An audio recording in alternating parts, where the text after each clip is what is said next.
so loved the world that he did. Christ demonstrates his love towards us by what? By dying on the cross of Calvary. Ano ginawa niya natin? Nagpakasakit siya. Nagpakahirap siya. Namatay siya doon sa cross ng Calvary dahil sa iyo, dahil sa akin, dahil sa pagmamahal niya sa akin. Remember, we seek to exalt the Lord. It is the message everyone must hear. Remember that there is no salvation apart from the grace of God. There is no salvation apart from the grace of God. All of us have been saved by the grace of God. Amen? Tuloy ang pagkakas ito, iglesia ng Espiritu. Ito ay iglesia ng aming Panginoon. God be the glory. Great things He has done.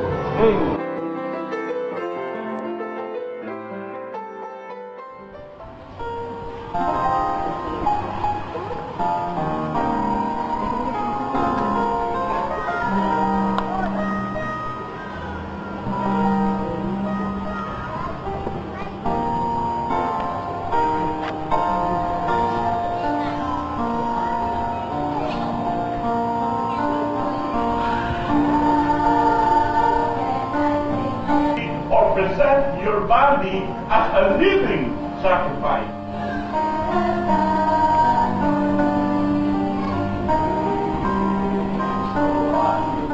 Ang Diyos lamang ang nakakaalam ng bukas.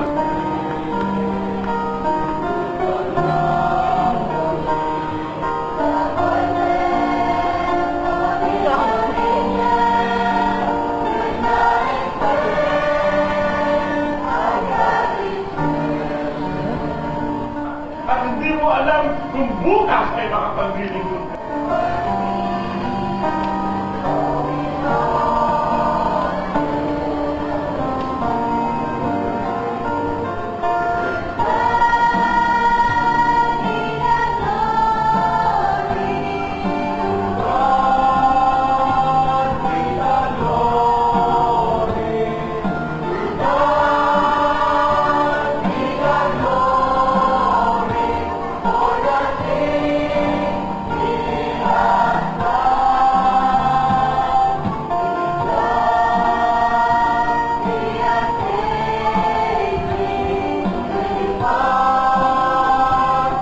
Hindi ka pwedeng maglingkod sa dalawang Panginoon.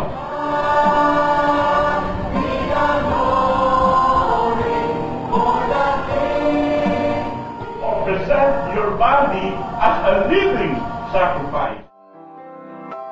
And today, we celebrate the 15th year as an organized body of believers. And what I said, to God be the glory for all He has accomplished in and through His church.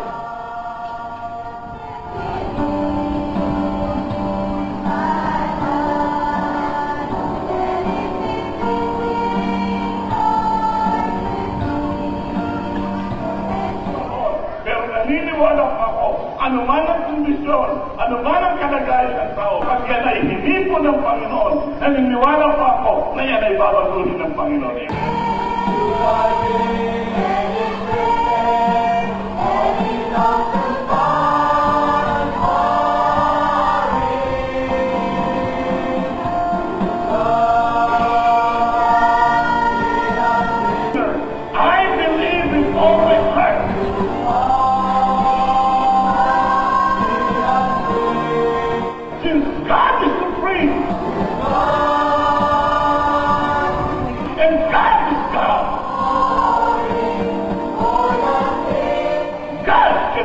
The heart of man. Amen.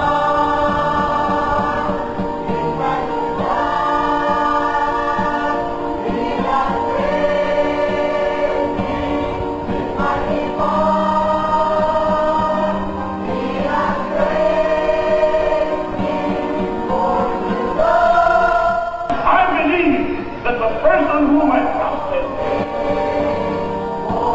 that the God whom we trust,